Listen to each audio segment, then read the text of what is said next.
couple days ago, I have a call from a friend.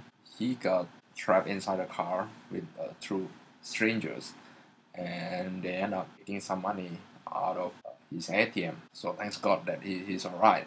But after a couple of days, we stopped talking, and he asked me like, what would you do to defend yourself at that kind of situation? He was expecting me to talk about martial art move, like, okay, if a guy come this way, I will hit him that way, and if a guy come that way, I'll hit him this way. No, I'll tell him about that. Self-defense. The best self-defense will be your attitude. First thing that you need to have is your attitude. If you have good attitude, like he does, most probably people will mock him maybe, but they don't try to kill him. You know, the case that most murder cases are done by people who knows the victim.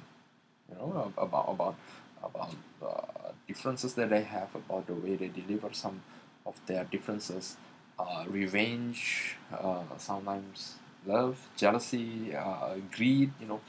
So if you have a good attitude, that it saves you a lot from this thing, because I can show you a bit the difference between people who come at you to kill you and people actually who come at you to scare you. They are two very different people. They have very different mindset. A person who wants to kill you, if they have a gun, they'll just shoot you from behind. There's no time to react. Point at you a gun, you still actually have a chance to disarm him if you have proper training.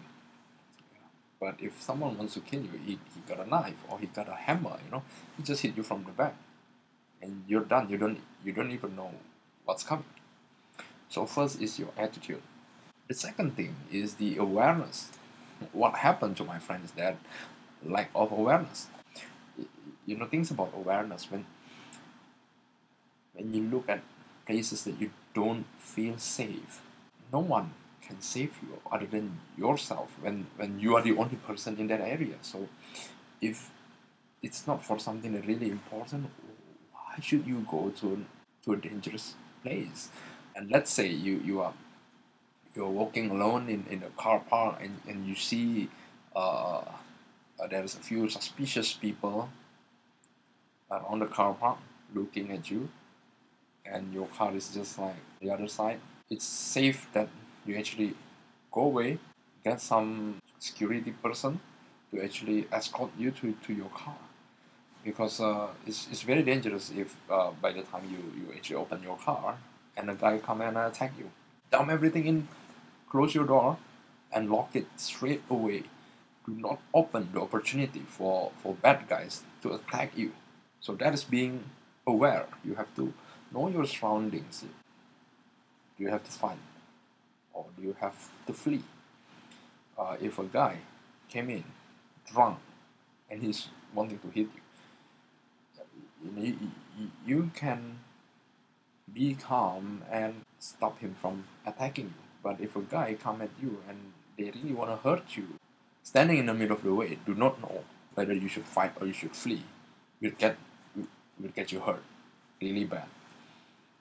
So make your decision. Most of my decision is that I flee. I won't really fight. Yeah. But if I have my family behind me, small children and my wife, they can't outrun the bad guys, I gotta fight.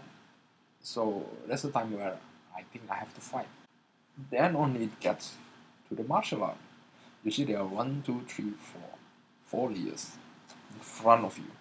Yeah. Having martial art is like having good safety factor in your car. Let's say you are driving a Volvo, a very safe car, but it doesn't mean that you have to jump down from the cliff or bang into a tree. The more reliable your martial art. Also at the same time, when we practice with knife disarm or gun disarm or some stick fight, you know how vulnerable you are. So that's the irony. People who actually knows how to protect themselves are those who are more aware, and people who do not know how to protect themselves are usually the ones who are pushing their luck. Have the attitude, be aware, train the good reaction, and I suggest that you learn martial art. I hope all these four can keep you safe.